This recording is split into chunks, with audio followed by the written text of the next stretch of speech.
नमस्कार विद्यार्थियों। तृतीय वर्ष के हिंदी साहित्य के प्रथम प्रश्न पत्र में हम महाकवि तुलसीदास विरचित कवितावली के कवित्व सवैयों का अध्ययन कर रहे थे। इसी क्रम को जारी रखते हुए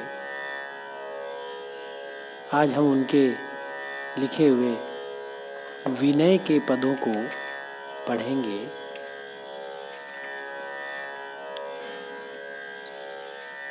प्रस्तुत सवैया हमारे समक्ष जो मौजूद है, ये कवितावली के उत्तरकांड से लिया गया है।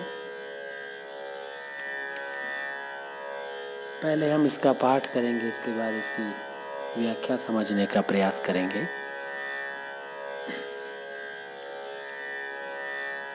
सिय राम स्वरूप अगाध अनूप, बिलोचन मीनन को जल है।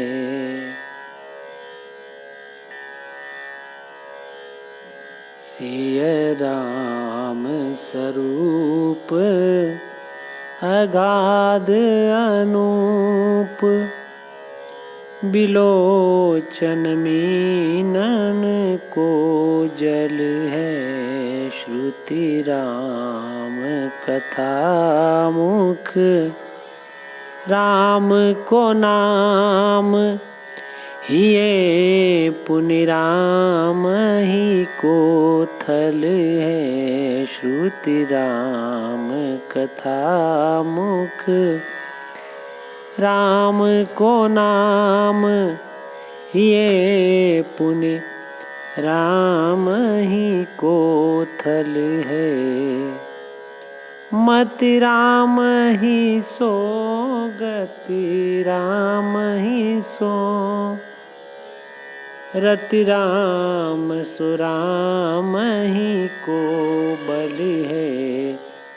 सबकी न कहे तुलसी के मते, इतनो जग जीवन को फल है। सबकी न कहूँ तुलसी के मते, इतनो जग जीवन को फल है। इस सवैया में जो तुलसीदास जी लिखते हैं कि राम का जो स्वरूप है, सिया और राम का सौंदर्य है, वो अनुपम है, अगाध है, और उसके अनुपम जो उसके सौंदर्य का जो प्रभाव है, वो बिलोचन मीनन को जल है। श्री राम और जानकी जी का अनुपम सौंदर्य नेत्र रूपी मछलियों के लिए अगाध जल है। बिलोचन मीनन, नेत्र रूपी मछलियां, रूपक अलंकार आया है। श्रुति राम कथा मुख, राम को नाम हिये पुनि राम ही को थल है। वे कहते हैं कि मेरे कानों में श्री राम की कथा है, मुख में राम का नाम है, और पुनः मेरे हृदय में प्रभु राम का ही स्थान है, वे ही विराजमान है। यानी मेरे सभी इंद्रियों में, मुख कान इत्यादि में, आँखों में, और साथ ही साथ हृदय में राम विराजमान है। फिर वे कहते हैं कि मेरी बुद्धि राम में ही लगी हुई है, और राम ही मेरी गति है। गति राम ही सो, मति राम ही सो, रति राम सो। और प्रेम, जो प्रेम है राम से, वही मेरा सच्चा है, यानी प्रीति, और राम ही को बल है। और मेरी प्रीति और मेरा जो बल है, वो दोनों राम के कारण है, और राम ही में मौजूद है। तुलसीदास जी आगे लिखते हैं कि मैं दूसरों की बात तो नहीं करता, सबकी न कहूँ, कि मेरे मत से तो जगत में जो जीने का जो फल है वो यही है कि संपूर्ण जीवन प्रभु राम के प्रति समर्पित हो।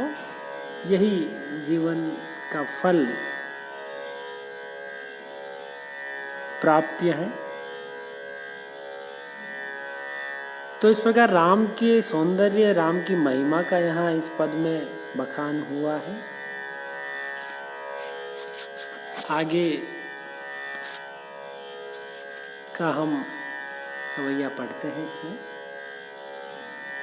इसका भी पाठ करेंगे, इसके बाद इसकी व्याख्या समझने का प्रयास करते हैं। कि गज बाजी घटा भले भूरी भटा बनिता सुत बों तके सब वे। गज बाजी घटा भले भूरी भटा बनिता सुत बोह तके सब वे। धरनी घरनी धनु धाम शरीर बलो सुरलो कहूँ चाहे सुख से। सब फोकट साटक है तुलसी अपनो न कछु सपनो दिन द्वे। जरि जाय सो जीवन जानकी नाथ। जरि जाय सो जीवन जानकी नाथ। जिए जग में तुम रो बिन वे। जरि जाय सो जीवन जानकी नाथ।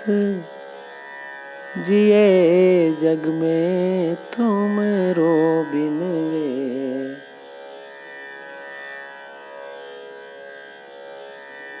यहाँ पर तुलसीदास जी ये सवैया भी उत्तरकांड से लिया गया है और इसमें राम की कृपा के बिना जीवन जीने की जो निरर्थकता मौजूद है जीवन में, वो उसका वर्णन यहाँ पर हुआ है। जीवन की सार्थकता तुलसीदास जी तभी मानते हैं जब राम कृपा करते हैं। अब भले जीवन में बहुत सारे हाथी घोड़े हो, गज बाजी घटा, गज यानी हाथी, बाजी यानी घोड़े। हाथी घोड़ों के घटा यानी बड़े समूह आपके पास मौजूद हो, भले भूरी भटा और बड़े बड़े अच्छे वीर योद्धा आपके पास हो, बनिता सुत पत्नी पुत्र भोह तके सब, ये सभी आपकी भोह के इशारे पर हो, आपकी तरफ ताकते हो, देखते हो। घरनी धन धाम शरीर भलो, पत्नी धन घर अच्छा शरीर। सुरलोक हूँ चाहे यह सुख से, सुरलोक के वासी भी इसी प्रकार का सुख चाहते हैं। यानी ये सुख सबसे बड़ा सुख माना जाता है। सब फोकट साटक हैं तुलसीदास जी कहते हैं कि परंतु ये सभी भूसे के समान तुच्छ हैं, व्यर्थ हैं। अपनो न कछु, अपना कुछ भी नहीं है। सपनो दिन द्वे, ये 2 दिन का सपना है। जरि जाय सो जीवन जानकी नाथ, जिए जग में तुमरो बिन वे। कि हे जानकी नाथ, जो संसार में आपकी कृपा के बिना जीवन जीता है उसका जीवन नष्ट हो जाता है, जल जाता है। तो यहाँ राम की कृपा की महिमा का बखान बाबा तुलसीदास जी करते हैं। ब्रज भाषा का बड़ा सुंदर प्रयोग यहाँ पर हमें देखने को मिलता है। कवितावली ब्रज भाषा में ही लिखी गई है। आपने ये कालांश पढ़ा, उसके लिए धन्यवाद।